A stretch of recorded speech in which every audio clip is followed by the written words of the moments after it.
யாரும் வாழ்த்து சொல்ல மாட்டாங்க. Thank you, thank you. உங்க ஹஸ்பண்ட் சொன்னீங்களா மேம்? இங்க இருக்குனே நீ சொல்லிதான் தெரியும். அதுக்கான பாயிண்ட் ஏமா கேக்குறீங்க? நல்லவேளை அந்த கேள்வியை கட் பண்ணிட்டு போறாங்க. நீங்க மாட்டீங்க. என்ன சார் நான் என்ன சார் உங்களுக்கு தெரியாத ஒரு ஆண்கள் தினம் பத்தி கூட நீங்க சொன்னீங்க. என்ன சொல்லணும்னு எதிர்பார்க்கறீங்கன்னு சொல்லுங்க. வாழ்த்துக்கள் தான் மேம். இங்கே இவ்வளவு பேர் இருக்கோம். வாழ்த்துக்கள். ஓகே வாழ்த்துக்கள். Happy men's day. அறிவுரை கேட்டாரு. ஆண்களுக்கு நீங்க கொடுக்குற அறிவுரை என்ன அப்படின்னு.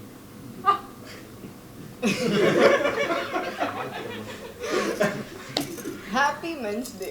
ஓகே ஏதாவது ஆண்கள் இப்படி மாறணும் இப்படிலாம் இன்னும் ஏதாவது சொல்லி நீங்க ஏதோ ஒன்று நோண்டி நான் எதுவும் சொல்ல. எல்லாரும் சந்தோஷமா இருங்க. Happy men's day. December 28 revolver. November 28 revolver கிட்ட. அடுத்தது நான் ஆக்சுவலாக ஹிந்தியில் ஒரு படம் பண்ணி முடிச்சிருக்கேன். அது ஆனால் அதை பற்றி அனௌன்ஸ் பண்ணல.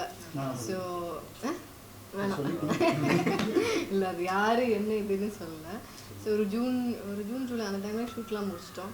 அதுக்கப்புறம் அக்கா அப்படின்னு ஒரு வெப் சீரிஸ் பண்ணேன் நெட்ஃப்ளிக்ஸ்க்காக. அதுவும் ஹிந்தி. இப்போ ரீட்டா ரிலீஸ். அப்புறம் இப்போ மிஸ்கின் சார் கூட நடிச்சிட்ருக்கிறேன் அந்த படம். பிரவீன் அப்படிங்கிறவர் தான் டைரக்டர். அவர் கார்கிக்கு கோ-ரைட்டராக இருந்தார். அப்புறம் விஜய் தேவரகொண்டா கூட ஒரு தெலுங்கு படம் பண்ணிகிட்ருக்கேன்.